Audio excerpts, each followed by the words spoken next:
If you're an admirer of the Masters of the Universe franchise, or perhaps a collector of the vintage toys, or even some of the newer toys being released, or perhaps maybe you're one of these young people who has become part of the new generation of fans thanks to Netflix's recent releases of Masters of the Universe, you might find this video to be interesting.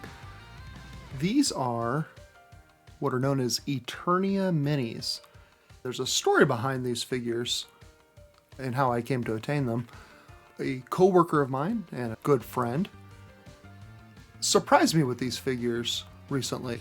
I went into work and found on my desk these figures all lined up. And if you look here, there is, I believe, 11 figures. Let's see, 1, 2, 3, 4, 5, 6, 7, 8, 9, 10. Yeah, 11 figures. I've not collected this particular Eternia Mini series before.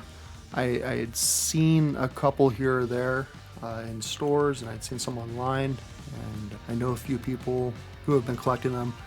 I had yet to dive into this particular series, so I don't know a lot about them. I've had to do a little research. I believe all of these figures were released in 2020.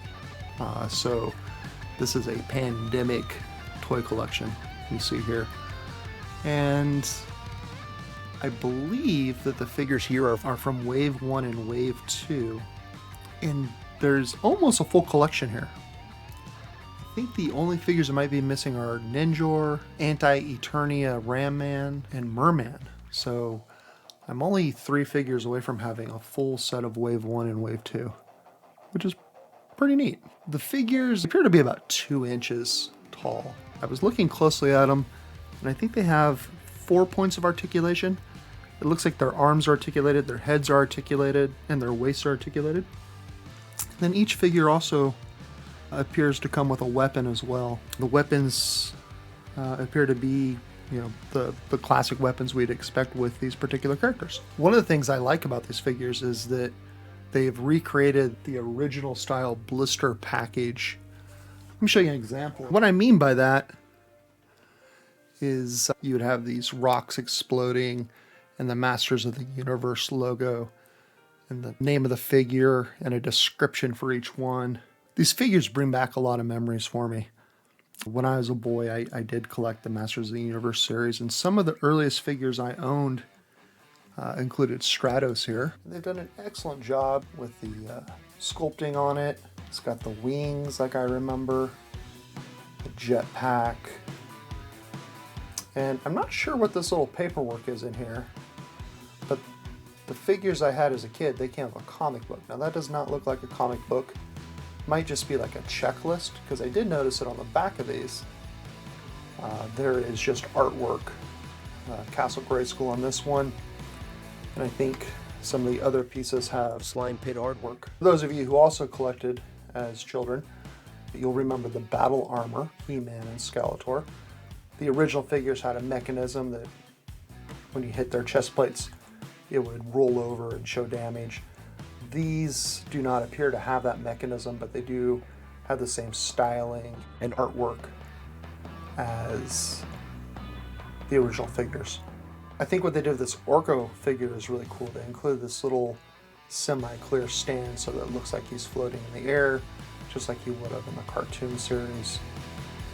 They've done a fantastic job of getting Orko's emotion in his eyes, just like you would expect from a really well done Orko figure. Orko may be one of my favorites in this series. Now there's a couple of figures here that you may not be familiar with. The Anti Eternia figures. This is Anti Eternia He-Man. You'll see the description says the most evil man in the universe. And notice his coloring is black and reds. And there's an Anti Eternia Man-at-Arms. So doing away with the traditional green or gold, yellow, to replace again with black and red. And then we have Attila. I can show you what I mean by these being different than what you would have expected. This Tila is done in the original styling of Tila, more of what I would have had as a boy. But this is the Anti Eternia Tila, evil warrior goddess versus warrior goddess. If these Anti Eternia figures are not familiar to you, it may be because you did not grow up in Germany, or it may be because you're not a comic book reader. Now, my first exposure to Anti Eternia He-Man was a DC Comics series, and then most recently I learned that the character actually dates back to some audio plays that were recorded on cassette in Germany. The best way to explain Anti Eternia would be to think about Superman and how Superman would go up against Bizarro from the Bizarro world, which is like an opposite world. So Anti Eternia is going to be more of a hellish universe of darkness that's just the opposite of Eternia. Anti Eternia He-Man would be the counterpart to who we know as being the traditional He-Man. And in the DC comic series, he has black skin and red hair just like this figure. What I remember about the comic is that Anti-He-Man goes on this rampage across the multiverse, and he forcibly takes the power sword from each universe's He-Man.